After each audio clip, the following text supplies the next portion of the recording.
వైద్యం కోసం అటు విశాఖ కానీ లేకపోతే ఇతర ప్రాంతాలకి కానీ వెళ్లాల్సిన పరిస్థితి ఉండేది. దానికి కూడా కొంతవరకు పరిష్కారం చూపించగలిగారు వైఎస్ జగన్మోహన్ రెడ్డి. భోగాపురం ఎయిర్పోర్ట్ పెద్ద మైల్ స్టోన్ అని చెప్పుకోవచ్చు. అక్కడ కనుక ఎయిర్పోర్ట్ వస్తే అభివృద్ధి సాధ్యమవుతుంది, ఎంప్లాయ్మెంట్ వస్తుంది అనే ఉద్దేశంతో వైఎస్ఆర్సీపీ ప్రభుత్వ హయాంలోనే ఏకంగా 80% పైగా ఇంచుమించు 90% వరకు కూడా పనులన్నీ కూడా పూర్తి చేశారు. దాని ప్రారంభోత్సవం కూడా 1వ తారీఖున జరగబోతోంది. సో ఇదంతా క్రెడిట్ ఖచ్చితంగా వైఎస్ఆర్సీపీ వైఎస్ జగన్మోహన్ రెడ్డికే దక్కుతుంది అనేది ప్రజలందరికీ కూడా తెలుసు. అందుకే ఉత్తరాంధ్ర వాసులంతా కూడా రోడ్డుపైకి వచ్చి వైఎస్ జగన్మోహన్ రెడ్డికి స్వాగతం పలుకుతున్న దృశ్యాలు మనం చూస్తున్నాం. మధ్యాహ్నం తర్వాత ఆయన శ్రీకాకుళం వెళ్లే అవకాశం ఉంది. సీదిరి అప్పలరాజుని అంపోలు జిల్లా జైలు వద్ద కలిసి ఆయన్ని పరామర్శించబోతున్నారు వైఎస్ జగన్మోహన్ రెడ్డి. అన్యాయంగా కొడుకు ఒక యాక్సిడెంట్ చేస్తే ఆ కేసుని తండ్రి మెడకి చుట్టే ప్రయత్నం చేస్తున్నారు. దానికి రకరకాల కారణాలు కూడా చెప్తున్న పరిస్థితి. ఏకంగా కొడుకు పైన మర్డర్ కేసే బనాయించిన పరిస్థితి కనిపించింది.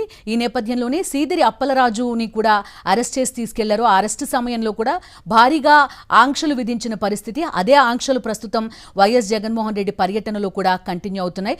సో సీదిరి అప్పలరాజు అంపోలు జిల్లా జైల్లో ఉన్నారు. ఆయనతో ములాఖత్ అయ్యేందుకు, ఆయన్ని పరామర్శించేందుకు, వారి కుటుంబానికి అండగా నేనున్నానని వారికి భరోసా కల్పించేందుకు వైఎస్ జగన్మోహన్ రెడ్డి శ్రీకాకుళం వెళ్తున్నారు.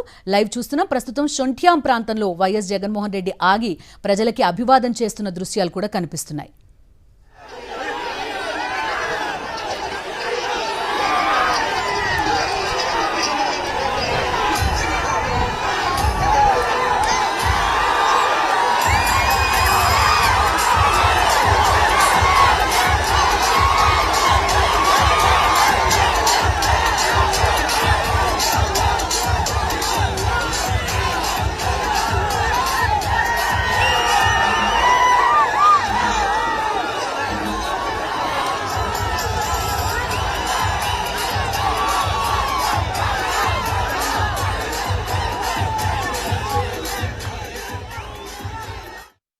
చంద్రబాబు నాయుడు గారిని ఎందుకు ఈ విధమైనటువంటి నిర్బంధాలు? ప్రజాస్వామ్య పద్ధతిలో ఏ రాజకీయ పార్టీకైనా జనాలను వెళ్ళే కలిసే హక్కు, జనాల్లో తిరిగే హక్కు రాజకీయ పార్టీగా ప్రతి ఒక్కరికి ఉంది కదా. దాన్ని మీరు ఎందుకు కాలు రాస్తున్నారు?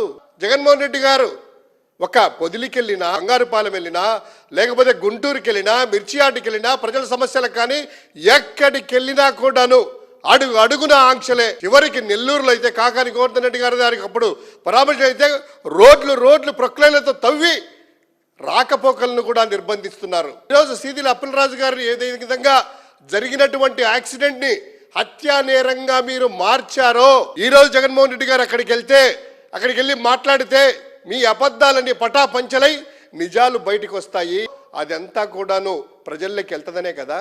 మీరు తిరిగినప్పుడు అంగల్ వెళ్ళినా, అదేవిధంగా పీలేరుకి వెళ్ళినా, పుంగనూరు ప్రాంతంలో మీరు పర్యటించినప్పుడు మీరు రెచ్చగొట్టి పోలీసులకు రాళ్ళు వేసేసి, పోలీసుల మీద దాడి చేసేసి, వెహికల్స్ను కూడా మంటలు పెట్టి తగలబెట్టారు.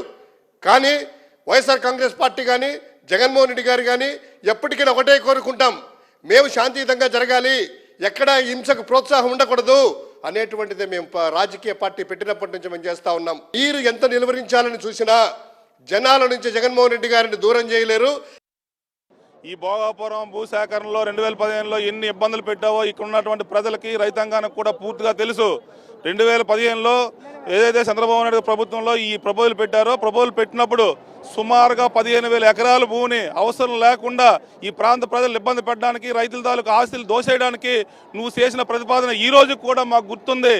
ఎవరైతే ఆటంకాలు అడ్డులు కల్పించామో అంత భూమి అవసరం లేదు ఎయిర్పోర్ట్ కానీ మేము ఎవరైతే ధర్నాలు చేసామో వాళ్ళందరి మీద కేసులు పెట్టి మమ్మల్ని అబ్స్కాండ్ చేసేటట్టు పారిపోయేటట్టు ప్రయత్నం చేసి మమ్మల్ని జైల్లో పెట్టి బెయిల్ పెట్టించుకునే విధంగా మమ్మల్ని మేము ఇబ్బంది పెట్టినటువంటి ఇప్పటికి కూడా మేము మర్చిపోలేదు. ఈ రోజు నువ్వు జగన్మోహన్ రెడ్డి గారు చేసినటువంటి భూసేకరణ ఏదైతే నువ్వు మధ్యలో విడిచిపెట్టి, ఏదైతే నువ్వు దురాలోచనతో ఇక్కడ ప్రాంతాలను వేరు చేసి కులాల వారీగా, పార్టీ వారీగా కొంతమంది భూములు తీసుకొని ఎవరైతే వైఎస్ఆర్ కాంగ్రెస్